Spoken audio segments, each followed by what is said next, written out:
The New York Jets are always seemingly in the news, and it's time to catch up with a good old pal to figure out whether that's good news or bad news. Well, the season's right around the corner. Let's roll.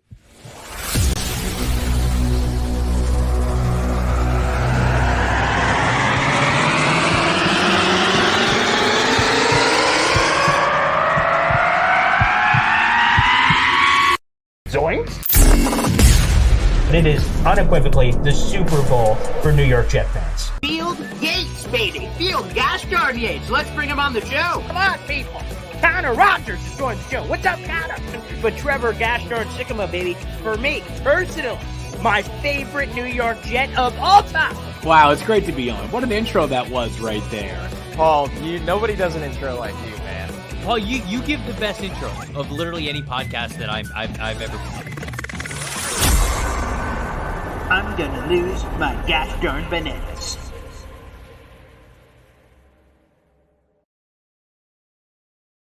Roll, baby. I'm fired up. I'm Paul Liston Jr., a.k.a. Boy Green. Welcome to Boy Green Daily, a daily New York Jets video show available also wherever you get your podcast. And let's bring on a special guest, a good friend. It's been a hot second. Time to catch up and talk all things football. It's former NFL General Manager, Executive of the Year extraordinaire. It's our good buddy, Randy Mueller, here on the program. What's up, Randy? Hey, Paul, outstanding. Good to be back with you. No podcast that I've done makes me smile like coming on with you. I'll give you that. That's awesome. And I will tell you that on my resume, that is the most prominent thing featured is getting Randy to crack. And as often as we could do that, we'll keep doing this program. So, Randy, one of the things, and it's included in our YouTube description down below, is a column you had for The Athletic talking about the New York Jets. And one of the things that stood out to me is at the beginning of your article, you said that the New York Jets fit this all-in narrative that Jerry Jones said at the Senior Bowl. You said that perhaps the Jets fit that more than any team you can remember over the last 40 years. Why do the Jets stand out in that way? Because there have been teams before that have kind of claimed this all-in narrative before, but perhaps the Jets seem to fit the bill more than anyone before. Why is that? Well, I think it's obvious, right? I mean, they are all in on a 41-year-old Achilles. That has to be right, okay? And I give the Jets credit. I'll tell you what, there's a lot of teams that ratchet up expectations. The Jets have brought expectations to a fan base that I don't know if I've seen. So I'm giving them some credit. They are all in, without a doubt. They've made one-year deals. They've signed older veterans. They've done everything they can to put forth the best team this year, and Jets fans should be happy about that. I think probably comes with a little bit of baggage in years 2, 3, 4 of this, but hey, I give them credit. They're all in, and if Aaron Rodgers can be healthy, like I'm sure you've talked about ad nauseum, they've got a chance to be a decent team. So that's why I just haven't seen a team in my time in the NFL go into this extent with the amount of one-year deals, the amount of older veterans they've added, just with the idea of we're going to do everything we can for this 1 year. Is that good news or bad news? Because going all in, it's fun, it's sexy. I'm a guy who enjoys, Texas Hold'em, and every once in a while, where we kind of go around the table and everyone seems to be bluffing or this, and I just get all aggressive, and go all in, and I just throw physically all my chips in the middle of the table. That kind of gets everyone in the room going, whoa. Okay, this guy must have something going on here. There's an aggression, there's a passion, there's a lot of excitement with that, but it's risky because if I lose that hand, well, I'm done. I'm done for the night. I guess I'm grabbing a brewski because my chips are done and over with. Do you think this is the right move by the Jets and, making this decision as opposed to, as you've laid out in the article, some multi-year plans for some other teams in the league? Well, I think they are at the point now where this will be Joe's 6th year. The coach is on the hot seat as well. So I understand their thinking. I understand what got him here. I've ran NFL teams before to the point where I want to win every year and do everything I can to win every year. But I always had an eye on the future. I always had one eye out there thinking about longer term deals. I think the longer contract structures of certain younger core players are always on my mind. And that takes time. They take a long period to cultivate that relationship with the agent and the player. And sometimes these enormous amounts of money nowadays that these young kids and good players, core players, are getting, it takes a long time to sort it all out and to come to an agreement on valuing these players. And Maybe the Jets can do that. It sure doesn't look like on paper that they're worried about anything but 2024. But like I said, I credit them with playing and showing their hand and almost to a braggadocious point saying, hey, we're all in. This is it. Time will tell if it's right or wrong, to answer your question. I don't know. I just think part of a GM's job is to have one eye on the future. And as aggressive as Joe has been, I tend to think even if they do win this year and if they don't win at all, they've given up a little bit in future years to acquire a couple players. And I don't have a problem with that, but I do think you've got to have the future in line with a little bit of a longer term plan for most sake. So let's set the line again. It is all in for the New York Jets, and they're aggressively trying to win this year. What do you think in your mind the Jets have to do tangible results-wise for everyone to return in 2025? What is that watermark in your opinion?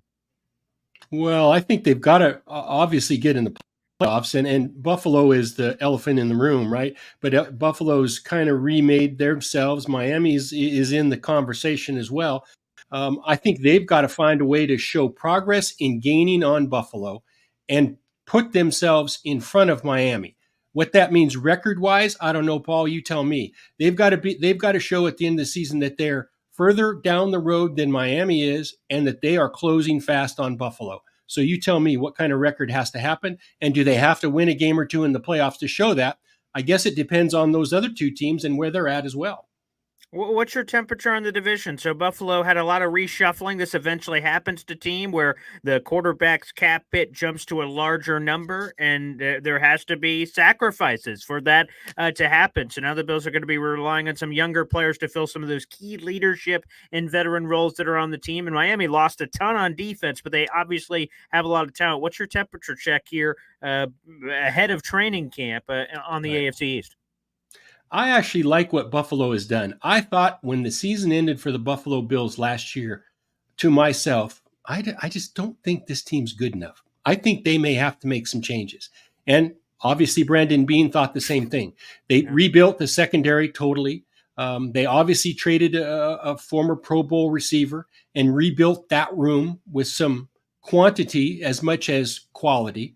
I think they figured we're going to have 3 or 4 guys rather than pay one guy $30 million. So I give them credit for that. Let's face it, their defense has to play better. And that is Sean McDermott's bread and butter. He's got to get the defense to play better. And whether they got old in the secondary and couldn't get off the field on third down, or his blitzing style didn't match up, one of those things has to change, if not both. So I like where the Bills are. I don't think the change is going to kill them, and I think they're going to still be the favorites and should be. With regard to Miami, you mentioned some of the changes they've made. I think the coaching side is really what people forget about, is they've got a new defensive coordinator now. So it's a new scheme. And I know that takes time to understand and learn. And so they are, I think, there for the taking if they're the New York Jets, because as much change as these other teams have made, and the Jets have added a couple players, their schemes haven't changed. They've got the same learning curve with really the same nucleus of players. And if Aaron Rodgers is halfway right, I think that offense should improve. The defense is really the same as it's been the last 3 or 4 years. So I like the fact that they have minimized change. So that's why I think Buffalo stands ahead of these other teams, in my opinion. But Miami and the Jets are going to fight it out for second place. And I think New England's not a very good team, not talented, and that's taken them a few years to get to that point. But I just don't see them going anywhere right now. I don't mind hearing that at all, Randy. You could repeat that as far as I'm concerned on the New England Patriots. Spectacular. Hey, it goes full circle. This offseason, the Dynasty documentary dropped on Apple TV Plus, and hearing, oh, God, we had to wipe all our tears with these Benjamins and Super Bowl trophies. I'm like, okay, let's move on. Now we're here. I'm like, okay, about damn time. The Patriots are going to learn what the rest of the NFL has been dealing with for the last couple of decades. So hopefully a slice of humble pie is warm, sitting out there fresh out of the oven. I'm very much looking forward to that as we're speaking again with former NFL general manager Randy Mueller here on the program. And let's get to one of the elephants that are in the room here for the New York Jets is this Hassan Reddick situation which also was part of the exits of the other two defensive linemen on their roster. Joe Douglas came out and flat out said it. Hey, as soon as we acquired Reddick, we couldn't keep John Franklin Myers financially, so they had to trade him during the third day of the NFL draft to the Denver Broncos. And then premeditating that in free agency, they let Bryce Huff go, the youngster, in exchange for what they were ultimately going to do. They chased some veteran pass rushers like Jadeveon Clowney. He was in the mix. Shaq Barrett was in the mix. Ultimately, they choose to trade for Reddick. What's just your overall read, before we get into all the specific layers, of this Hassan Reddick situation for someone who they acquired? He was there for the kissing baby, signing autographs portion of the offseason, and then he was MIA for OTAs and mandatory minicamp. Well, it's probably the one move I had the most problem with, Paul, to be honest with you. They let a young ascending player go at the same position, and maybe he got a little bit more money than they were willing to pay, but then they also give up a future draft pick for an older guy and really a problem child with Carolina. Everybody knew he wanted a new contract. So I struggle with making that swap, and that may have led me as much as anything to just really realize how much they're all in for right now. So I don't know how that contract works out. I don't think Robert Saleh did him any favors by saying he hadn't talked to him, and the communication was not there. That kind of felt like, something got dumped on somebody's lap, and it really wasn't the way I would hope an NFL franchise would communicate, both internally and externally, with their players. So I struggle with that. I like Bryce Huff. I think you knew that. We talked about him last year on your show, as a matter of fact. I think he's a really good player who ascends to a point where he's not going to I think he's going to be worth the money paid to them, is my point. And I am happy about that. And I think somebody's getting a good player in Philadelphia, and they may have hoodwinked the Jets on this deal. It seems that way, at least early on here, until they figure it out, because Reddick seems to be, not just seems to be, I guess the production speaks for itself, that over the last 4 years, he's been a dominant pass rusher in the league, and Huff is just kind of hitting his, not his ceiling necessarily, but hitting that high watermark of double-digit sack season last year. There was his first year doing that in his career. Reddick had been doing that the last couple of years, but Reddick older, Huff on the other end. Who would you, the boss asked you, where do you see yourself in 5 years? Well, for Huff, that looks pretty gosh darn good. For Reddick, perhaps not so much. So what do you do as a former NFL general manager, as Joe Douglas is dealing with this decision? Reddick has 1 year left on his contract for $14.25 million. He was, seeking a contract that seemed pretty apparent to everybody around. Yet the Jets are slow playing this. They haven't given him anything, no long-term deal, no sweetener package, no nothing so far. Ultimately, what's the solution to this problem? If you were in that seat, what would you handle? What would you do here now that Reddick and this situation sitting on your lap ahead of camp? Well, it's easy to criticize for what has happened to this point. So I'll jump in and just say, here's the sandwich you've been dealt, and I'll let you insert the word. Here's what you've got. So at some point, I think they are going to have to sweeten it. I don't think you want to play hardball with one of your newest players necessarily, who's going to have an influence in your locker room. I think that's an issue as well. I think they're going to have to find a way to maybe advance him the majority of that $14 million. Maybe you put some incentives in there to sweeten it a little bit. But I don't know about signing a long-term deal, and that may come from above Joe Douglas as well. That's how 1 year in they are with this deal. They've really mortgaged a third-round pick in 2025 to acquire him. So that's the price of paying poker. I really can't see them extending him long-term, which would take a financial a commitment from ownership. I just think he's going to eventually have to play. It may not be an ideal chemistry situation, but I think eventually Hassan Reddick has to play for that $14 million unless he's willing to hold out the whole season. And I don't see that's going to happen. So I would find some way to throw him a life raft, Paul, some way to throw him a life preserver to reel the deal in. I think you owe the rest of your locker room that opportunity to not upset everything involved over this one deal. So again, it's the price you've put yourself behind the eight ball with in going all in 1 year. And you noted it in your column. You've noticed the Woody Johnson spending was interesting this offseason. There seemed to be a lot of cutbacks, both front facing that you can't avoid, and Rex Hogan and Chad Alexander, who both moved on. The Jets didn't seem to replace either of those. And then other sources have indicated that beyond the football operations, there appears to have been some cutbacks from some of the conversations with Rich Cimini of ESPN. So it does seem like there's something kind of going on there from the financial perspective. And now you have this in a Hassan Reddick situation, which would be a lot of cash, I would imagine. It would be coming out of Woody Johnson's pocket, depending on potentially how he played this. So it's kind of interesting how you kind of noted that in your column here for The Athletic. Again, you guys should 100% read it. It's fantastic down below, directly linked. It seemed like you did kind of pick up on that in your. Well, yeah. I think it's a scheme fit as much as anything, and I'm not sure of Woody's plans and his commitment. I know this: Woody wants to win as much as anybody in the league. He doesn't want to take the criticism that they've taken. I actually think that it is a great organization to work for. Nobody's given more rope to the powers that be than Woody Johnson and his family. It just hasn't gone the way the decision makers had hoped at this point. But I do know this: a long-term commitment to a positional player in the front seven that strictly relies on being a scheme fit, that doesn't make a lot of sense either, especially if everybody is known to be on a one-year deal, and that includes the coach, the GM, and everybody. So it doesn't make sense to sign him long-term if he may not fit for the next regime if it doesn't work out.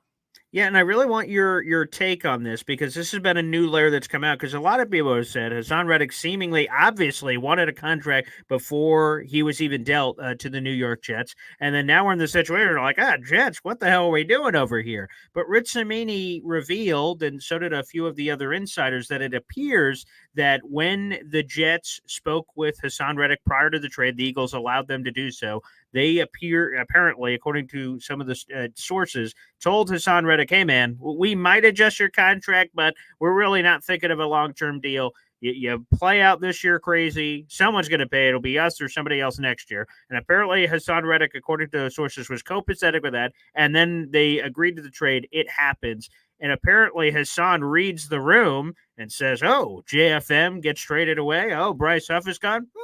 I know I agreed to that before, like a handshake agreement, but the situation has changed per Reddick, and that initially when he agreed to go to the voluntary OTAs and the mini camp and not hold out or have any issues, it seems like Hassan Reddick has had a change of opinion, if we were to believe some of these other stories that have since come out. Randy, how does that, hearing those details, if you hadn't already, how does that potentially change the perception of this Reddick situation? And is Reddick in the wrong for potentially lying or misleading the Jets that everything's going to be okay just so he could get the trade in and get to his next location? Yeah, it puts everybody a little bit in an awkward position, that's for sure. It's a he said, she said. Only the parties that were on the phone that day, whether it was an agent or Haason himself, who Joe talked to, or whoever else talked to him, they would know the facts behind it. But it makes it muddy for sure. And I don't know how you solve it. I do think that they're going to have to get creative, regardless of if somebody broke their word or not. I think they're a little bit of cooler heads are going to need to prevail. And maybe it's as simple as, like I said, adding a few incentive clauses and telling them you're not going to put the franchise tag on him. Some kind of, like I said, a life preserver. I hope that makes sense to the listeners, Paul. They're going to have to give him something to reel it in to make it happen. And that's not ideal. But at the same time, the Jets are so all in. They need him now because they let Bryce Huff walk. They need him worse than ever. So they're going to have to find a way to make, both sides are going to have to either take less, or both sides are going to have to be happy at the end of the day. Yeah, both sides need each other, certainly, because Reddick wants to get the bag eventually, and obviously the Jets want to win, so two sides benefit each other. The Jets realized that one of the big problems that Joe Douglas attacked, it must have been priority number one, was the offensive line and investing resources, and he did creatively. He lures Tyron Smith, formerly the Dallas Cowboys, and has a trade from his old place of employment, the Baltimore Ravens, to acquire Morgan Moses, and they are now responsible. Those are your starting two tackles heading into 2024. They're responsible for protecting Aaron Rodgers. I ask you, Randy, how do you feel about that confidence-wise with those two 33-year-olds, I do believe, that are tasked with that responsibility? Well, I think it's what if. That's the whole thing. They're playing the if game. It's a risky move. No one's going to argue Tyron Smith's credentials when healthy. That's the caveat, is when healthy. He hadn't been healthy much the last 2 or 3 years. And I think Moses is a solid right tackle who you can get by with in certain offenses. I don't think he's the future by any means, and obviously they don't either. They're two 33-year-old guys. So they probably made the best of a tough situation. Your tackles don't grow on trees. They didn't have, a chance to address this long term. So at least we'll address it again for 1 year and see how it shakes out. They've spent some money on the offensive line. They've also drafted players in the past, as you know, Paul, that just haven't worked out yet. So they're probably going to have to look at their processes and the evaluative, really schemes that they use and make these additions fit a little smoother. They just, for whatever reason, these offensive linemen, and they've spent, well, as you know, spent a lot of high first-round picks, and they just haven't worked out. Randy, I'm curious. We go to the draft, and for the second year in a row, the Jets seemingly in the first round have selected a player that isn't expected to get a bunch of playing time. They pick Olu Fashanu with the 11th overall draft choice, and again, he is not projected to start at this point. And I'd be surprised that unless Tyron Smith wasn't healthy, what other reason? How would he get into the starting lineup? And then the year before, Will McDonald, who was the 15th overall pick of that draft, he ended up having the lowest amount of snaps for a first rounder in Jets franchise history since Vernon Golston. That was a long time ago. So it's been a big gap. He didn't play a lot. Olu isn't expected to play a lot. What do you make of that? That seems bravado, confidence for a general manager in an all-in season in 2 years in a row to invest in a player that isn't going to play much. That would be like, hey, don't worry, I'm going to be here in the future. Or what is the other read to those selections in those situations? Well, I'll just take Olu, for example. I know he was going to figure into a lot of other teams had he not gone to the Jets. And those teams thought he would play for them early on. So maybe it's actually a good move by Joe to not have to play him, but understanding that this gives us a little margin for error. This gives, if Tyron Smith isn't healthy, gives us another option, which they really had done. So I like the move of an offensive tackle. The pass rusher from last year, I always think those are situational. I understand you can never have enough pass rushers, but for me, he's going to have to find his way on the field more to make that pick worthy that high. But I like the Olu move, whether he plays or not. I wouldn't criticize the selection of him because I think you're getting value both short-term and long-term with a player of his skill set. Now, it's beautifully written in the piece, Randy. As a general manager, you even mentioned it during this conversation. You have to have a foot in the present and a foot in the future at the same time. That's part of the job of balancing both of those worlds. But with Joe Douglas entering year 6, that's the final year of his deal. And Saleh 4 of 5 years, essentially the end of his deal based on all the pressure we've already talked about. The Jets have some big decisions coming up next year. That historic class that Joe Douglas has gotten a lot of rose petals at his feet for, and understandably so, are all set to be paid. It's a first world problem, but with all of these guys seemingly garnering long-term deals that they will be in the conversation for, how do you handle that as a general manager? Because again, it doesn't matter if they wanted to pay him right now, they couldn't. They can't because of the CBA. They can. They're eligible to pay all of those guys starting next year. How do you balance it out? How do you choose who to pay first and not pay first or pay at all? How do you make those decisions? Well, it's hard because you're in this 1 year window of, fail or fools, one of the two, and makes it really tough. And really what made me think about it for the column that you mentioned is that the Browns just re-signed their head coach, Kevin Stefanski, and their GM, Andrew Berry. They have an issue with Cooper, the receiver. And I loved Andrew Berry's comment when he said the business side will take care of itself. We will work that out eventually. That tells me that there's going to be a longer-term plan for Cooper in play, and it may take them a year or so to get to that point. Obviously, the star power that you mentioned that the Jets have in their younger players, there's really not an eye on those deals, how they will shake out a year from now. But those deals in particular are all that I think you need to take time to cultivate those. And who knows, there may be a total different scheme set if the coach doesn't survive it as well. So I just think it puts the whole franchise in peril when you can't have a long-term vision on, we all know they're core players and the young guys are really good. But I do think sometimes those deals just take time. That's what I was saying, Paul.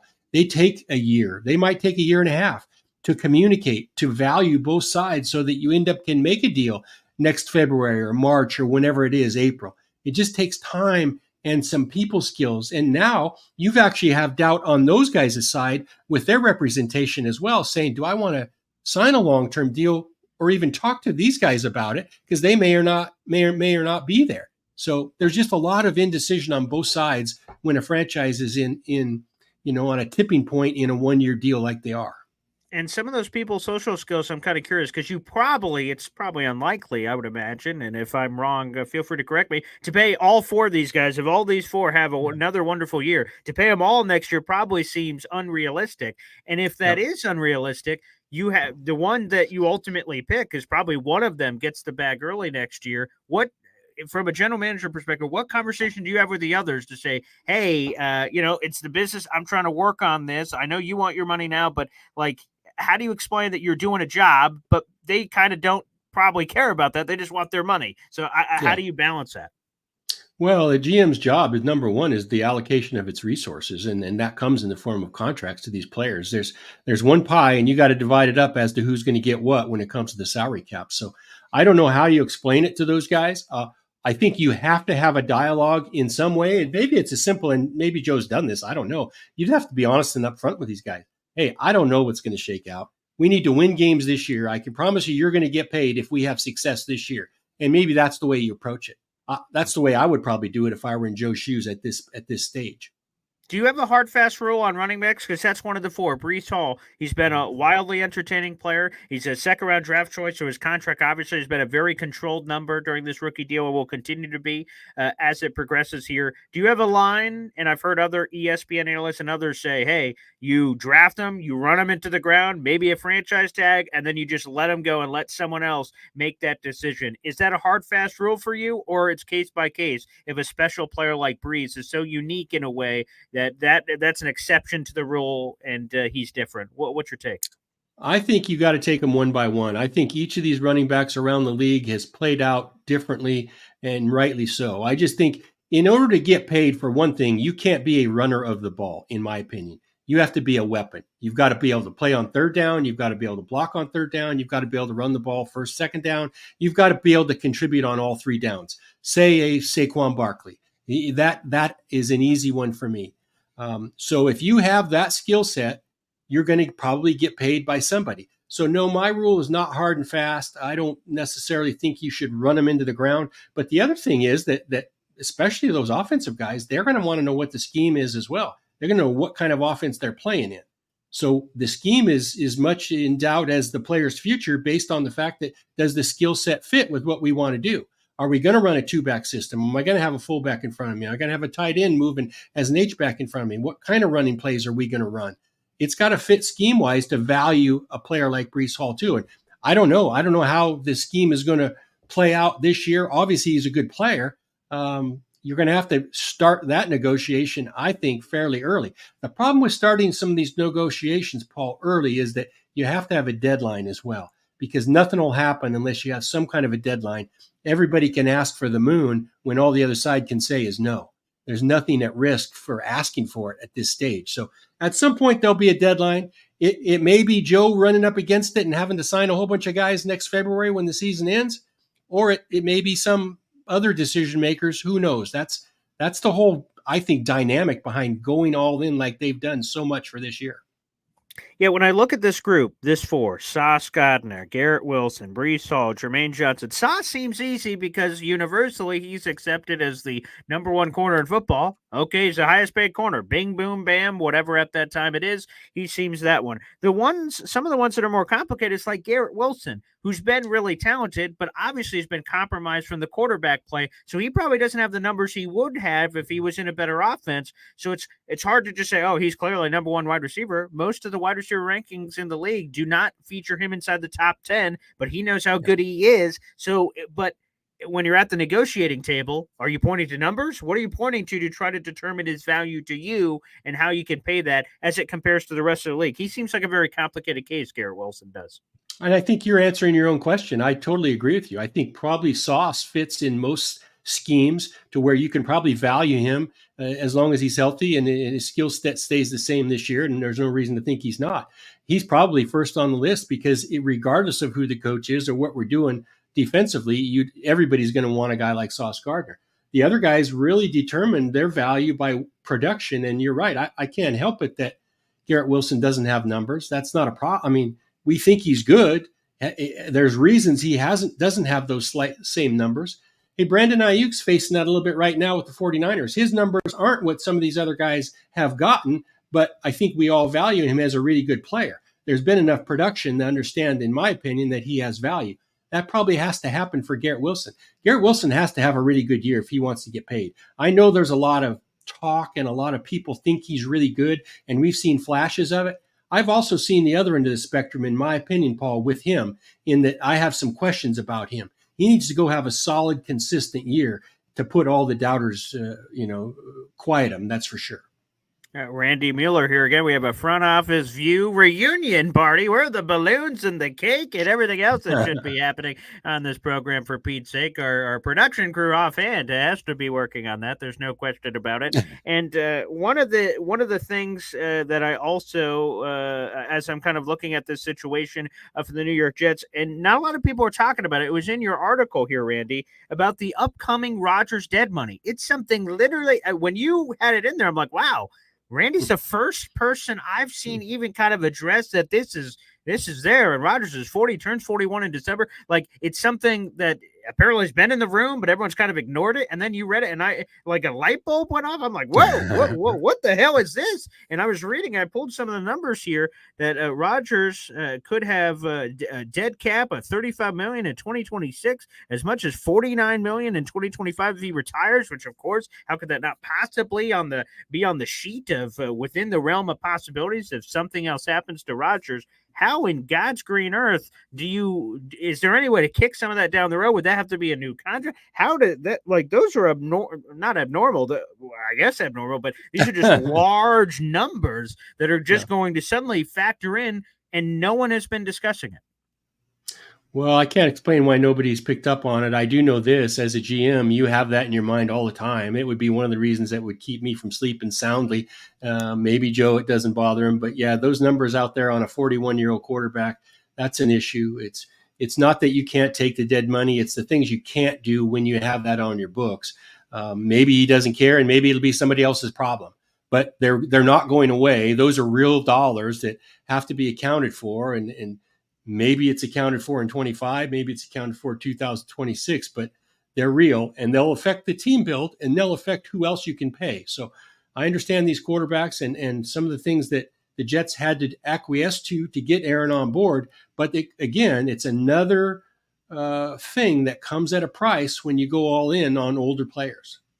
And we talked about this in prior conversations before, Randy, when we're talking about a free agency board that teams will have and how they're kind of stacking and power ranking free agents against each other, or a draft board where you have a vertical and horizontal features in the board. How is it, because you've mentioned this in your column as well, that the Jets, on top of all the players we talked about, have guys like DJ Reed, Tyler Conklin, Michael Carter II, go through the list of other guys. How do you stack that in terms of priority with a bunch of guys that are in contract years? Those are guys that are on the team, but there have been new guys like Tyron Smith was 1-year deal, Mike Williams 1-year deal, all these others. Those are also factored into the big equation. How do you stack those in terms of importance and paramount, and who do you pay first? Because there's all kinds of different positions. There's corner, tight end, like it's kind of all over the place in terms of positional value on who you pay and how you decide which one you're going to pay over one or the other.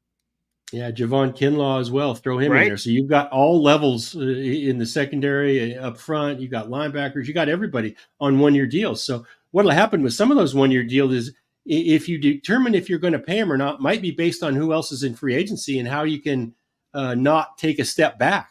So you're going to probably plug those names in, and you just mentioned the 1-year deal guys. You're going to plug those names in on a free agent board and compare them to who the other free agents will be for 2025. And if your guy it makes the most sense to you, you're probably going to have to sign him sooner than later. So that's commonplace, and those plans take time to develop.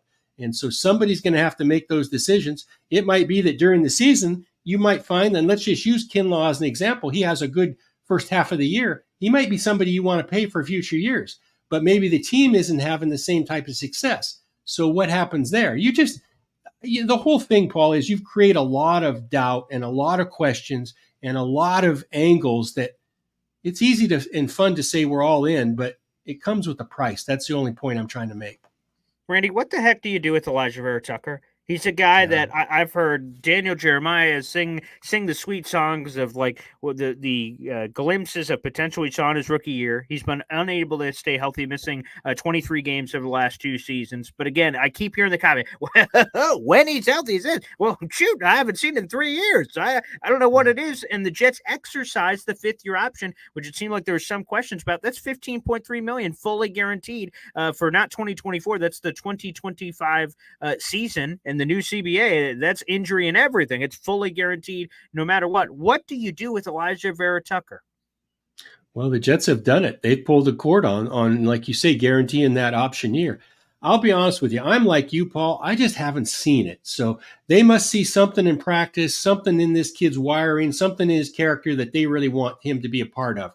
Everybody keeps saying, well, he's a tackle. He can play guard. He can play anywhere.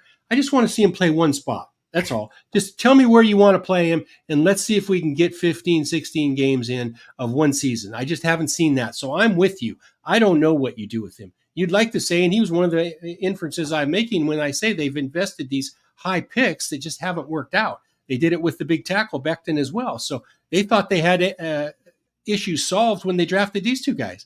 Come to find out, now they're signing old guys to replace them. So it's a struggle. What teams sometimes do, and I'm not saying they're doing this with Vera-Tucker, is they will address the option year almost as a pat on the back and can't wait to reward our own selves for finding a player. And you see that around the league. And so that always comes into play as well, especially on a guy for me that I haven't seen produce to the level that they're going to pay him. I'm thinking, well, are they anointing their own guy, just trying to take credit for this guy who really hasn't played?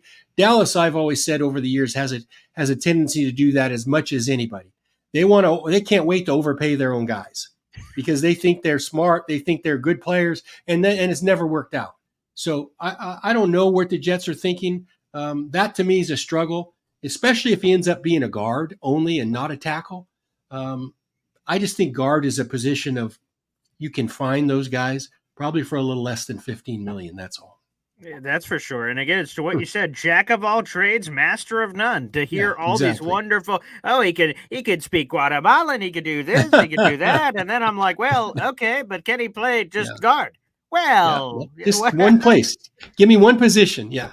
Because that's what a few years ago, I remember everyone being infatuated with, and this is a different position, but Isaiah Simmons coming out of Clemson. Oh, he could rush the passer. He could cover. He could be your brother, your sister, your mother. And I'm like, oh, wow, that sounds spectacular. Yeah. They get to the NFL, and almost coaches are so, like, overwhelmed. But he could do everything, so let's just give him a little bit of everything. And then we're like, whoa. People have thrown bust around and all these other things. So we haven't seen him kind of settle into one thing. He's just been too busy kind of learning a lot, doing a lot. Yeah.